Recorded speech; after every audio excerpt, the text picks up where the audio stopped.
मुस्लिम बांधवांचे प्रेषित मोहम्मद यांचे नातू हजरत हुसेन यांच्या बलिदानाचा स्मृतिदिन म्हणून आज जगभरात पाळला जात असलेला मोहर्रमचा दिवस.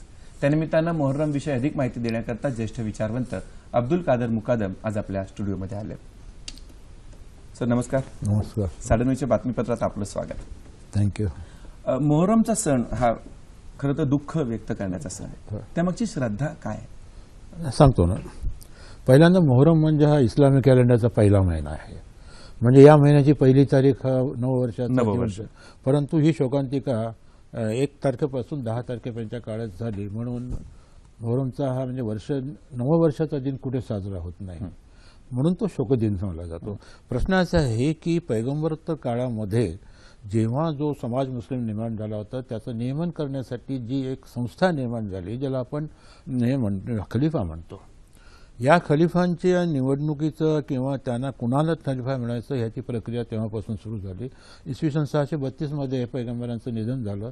त्यानंतर पहिल्यांदा असा विचार करण्यात आला की खलिफा कुणाला बनवायचं, त्याच्या क्वालिफिकेशन्स काय, अर्हता काय, हे सगळे प्रश्न विचारात आले. आणि त्याच्यातून असा एक मार्ग निघाला की पैगंबर ज्या टोळीतले होते, म्हणजे कुरैश टोळीतले ती व्यक्ती असली पाहिजे, त्या काळी उपलब्ध असलेलं ज्ञान त्यांनी मिळवलेलं असलं पाहिजे, आणि सर्वात महत्त्वाचं म्हणजे नेतृत्वाचे गुण त्याच्यापाशी असले पाहिजेत. हा एक प्रभाव होता. दुसरा प्रभाव असा होता की नाही, केवळ तो कुरैशींच्या टोळीतला असून चालणार नाही, तो पैगंबरांच्या कुटुंबातला असला पाहिजे. असं एकच व्यक्ती होती, ती म्हणजे हजरत अली होती. पण त्यावेळेस हजरत अलींच्या चाहत्यांचं काही चाललं नाही, आणि पैगंबरांचे सगळ्यात ज्येष्ठ सहकारी आणि पहिले ज्यांनी स्वतः इस्लामचा स्वीकार केला ते हजरत अबू बकर यांची एकमताने निवड झाली. आता ही जी प्रक्रिया सुरू झाली ती काहीशी लोकशाहीची होत होती. त्याला छेद बसला तो अलीच्या निधनानंतर. हसन व्हायचा होता, पण हसनच्या वेळेस बगदादच्या सुभेदार मुआविया यांनी स्वारी करून हसनला बाजूला सारून त्यांनी स्वतः खलिफा बनले. ही जी त्या परंपरेतून एक वेगळी वाट धरली गेली, तो सगळा संघर्षाचा केंद्र होता. हा करबलाच्या मैदानात झालेला संघर्ष हा खरं तर मूल्यांच्या जपणुकीसाठी झालेला संघर्ष. आणि काय होतं की हे चारही खलिफा म्हणजे हजरत अबू बकर, उमर, उस्मान आणि अली, या चारापर्यंत ही सगळी जी खिलाफत होती ती लोकाभिमुख होती, आणि लोकांच्या पाठिंब्याने ती अस्तित्वात येत होती, त्यांची निवड केली जात होती. त्यामुळे त्याच्यापेक्षा काही वेगळं घडल्यामुळे तो मूल्यांचा संघर्ष आपल्याला म्हणता येईल. आणि त्याच्यामध्ये काय झालं की हसनला राजकारणामध्ये फारसं रस नव्हता, त्यामुळे हसनच्या नंतर फारसं काही त्रास झाला नाही. तो जेव्हा मुआविया हा बगदादचा सुभेदार होता, तो स्वारी करून आला, तेव्हा प्रत्यक्ष लढाई न होताना हसन शरण गेला. त्याची शरणागती पत्करून त्यांना एक जहागीर दिली, कारण किती केलं तरी मुआविया ज्याने ते स्वतःला खलिफा म्हणून जाहीर केलं, त्यांनी एक गोष्ट मानली होती की हसन आणि हुसेन हे पैगंबरांचे नातू आहेत, तेव्हा त्यांना काही धक्का लागता कामा नये. म्हणून हसनला त्यांनी एक हे दिली, जाहिरात आपल्या जागीर दिली आणि सांगितलं की तू त्याच्यात काय करायचं, राजकारणात तू हस्तक्षेप करायचा नाही. हा सगळा इतिहास प्रथम म्हणजे अबू बकर पासून मुआवियापर्यंत हा खलिफा पहिला की ज्याने 19 वर्ष सत्ता भोगली. बाकी इथं काही 5-10 वर्षाच्या काळामध्ये झाले, म्हणजे इसवी सन 632 ते इसवी सन 661 हे 4 खलिफा झाले, आणि हा 5वा 19 वर्ष होता, म्हणजे 80 पर्यंत होता, इसवी सन 680 पर्यंत. त्याच्यामध्ये झालं काय की जेव्हा मुआवियाचं निधन झालं आणि पुन्हा एक नवा प्रकार तिथे सुरू झाला की खिलाफत ही वंश परंपरागत झाली. आजही लोकांना एक न आवडणारा प्रश्न, कारण त्या काळचा जो समाज होता म्हणजे इस्लाम पूर्व काळातील टोळीवजा समाज आणि त्या टोळीतून एकसंघ निर्माण झालेला नवा समाज, याला काही ना काहीतरी एक प्रातिनिधिक असं स्वरूप होतं, म्हणजे लोकाभिमुखता होती.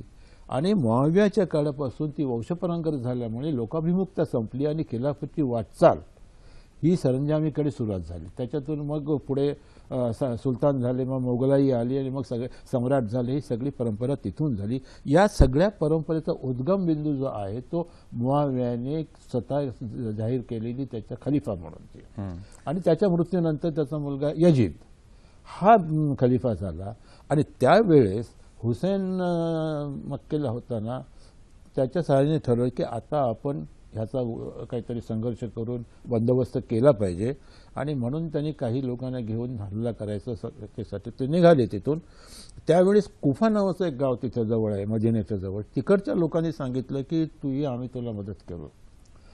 पण ते विश्वासार्ह नव्हते, म्हणून अली आपल्या हुसेनच्या मित्रांनी मक्केतल्या त्याला सांगितलं की बघ, तू जाऊ नकोस, आपल्याकडे बळ थोडं आहे, ही संघर्षाची वेळ नाही आणि कुफ्याच्या लोकांवर विश्वास ठेवू नकोस. पण ते झालं नाही. शेवटी इतिहासाची जरतरची भाषा काही चालत नाही आणि करबलाच्या तिथे हा संघर्ष पेटला. त्या संघर्षानंतर शिया सुन्नी हे दोन विचारधारा आल्या. हा नाही, अलीच्या पासून सुरुवात झाली. हं. अली ही जे म्हणतो ना की पहिले 4 खलिफ्याच्या प्रत्येक वेळेस ज्यांचा हा आग्रह होता की ती व्यक्ती आपल्या पैगंबराच्या कुटुंबातली असली पाहिजे, त्यांचा पहिल्या 3 खलिफापर्यंत त्यांचं काही चाललं नाही. 4थ्या वेळेस अली खलिफा झाले आणि मग ती परंपरा सुरू झाली. त्याच्यामुळे सुन्नी म्हणजे कोणाला की ही 4ही खलिफा मानतात, यांना खलिफा राशिदून म्हणतात. म्हणजे काय की ज्यांना योग्य ते मार्गदर्शन मिळालेले, कारण पैगंबरांचा प्रत्यक्ष सहवास त्यांना मिळाला होता, म्हणून त्यांना खलिफा राशिदून म्हणतात. त्या अलीपर्यंत ही चालली. त्या 4ही खलिफा न मानणारे ते सुन्नी झाले आणि फक्त अलीला मानणारे ते शिया झाले. नंतर ही फक्त अशी सत्ताची वाटणी झाली. नंतर त्याच्यामध्ये काही वैचारिक ॲडिशन पण झाले. त्याचा आजच्या मुस्लिम समाज व्यवस्थेवर किंवा त्यानंतरच्या समाज व्यवस्थेवर काय परिणाम झाला असं सांगता येईल? परिणाम असा झाला की सुन्नी हे तसे फार बहुसंख्येने आहेत आणि शिया हे तुलनेने कमी आहेत, पण त्यांच्यातला संघर्ष मात्र सगळ्या देशात चालू आहे. पाकिस्तानाचे आपण अजूनही इथे चालू आहे तसं. पण आपल्याकडे लोकशाही असल्यामुळे आणि धर्मस्वातंत्र्याच्या बाबतीत लिबरल असल्यामुळे त्यांनाही त्यांचं काही असेल पद्धतीप्रमाणे हा सण साजरा आहे, म्हणजे हा स्मृती दिन त्यांच्यासारखा साजरा करण्याची त्यांना अनुमती देण्यात येते. पोलीस बंदोबस्त खूप असतो, त्या मिरवणुका वेगवेगळ्या निघाल्या तरी संघर्ष होत नाही. पण पाकिस्तानात खूप होतो त्याचा. मोहरमच्या दिवशी ताबूत करून घेतात, ते काय? ती काय ताबूत काय एके समाधीचं प्रतीक आहे ते. म्हणजे ताजमहल कसं आहे तसं जिथे त्यांना दफन केलं गेलं त्याची ती प्रतिमा म्हणून काढली जाते. आता काही सनातन्यांचं म्हणणं असं आहे, धर्मगुरूंचं म्हणणं असं आहे की ताबूत काढणं हे सुद्धा इस्लामच्या एकेश्वरवादाच्या अगेन्स्ट जात आहे. फक्त त्याचीच आपण आराधना करायची असेल, त्यालाच शरण जायचं असं झाला, अशा वेळेस कुठली तरी प्रतिमा घेऊन त्याच्यासमोर काहीतरी हे करणं हे इस्लामच्या मूलभूत सिद्धांताच्या विरोधात जातं असं त्यांचं म्हणणं आहे. पण तरी पण लोकांना काहीतरी प्रतिकात्मक पाहिजे असतं, तेव्हा त्यांनी सांगितलं तरी काढल्या जातात. जाता आता मोहरमच्या निमित्तानं प्रेक्षकांना काय सांगाल?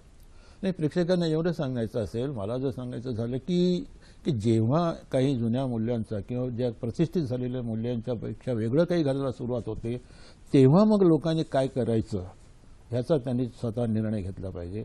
की जर परंपरा चांगली असेल आणि ती बदलत असेल तर ती बदलू नये म्हणून काय करता येत असेल, किंवा ज्या परंपरा जुन्या आहेत आणि कालबाह्य झालेल्या आहेत तर त्याच्यातून मार्ग काढून आपला नव्या मार्गाने पुढे कसं जायचं, आणि अशा तऱ्हेची तरतूद इस्लामच्या धर्मशास्त्रात आहे. फक्त सनातन्यांनी मुलेमांच्यामुळे त्याला कुठेतरी खंड पडलेला दिसतो, पण तसा सिद्धांत आहे की जो सिद्धांत तुम्हाला नवे मार्ग, त्याला इस्तिहासचा सिद्धांत म्हणतात. त्याच्यामुळे कुठल्याही परिस्थितीत लवचिकपणा आणून नवा मार्ग स्वीकारता येतो. अशा ह्या नव्या मार्गाने मुस्लिम समाजाने गेलं पाहिजे, हे माझं त्यांना आग्रही सांगणं आहे.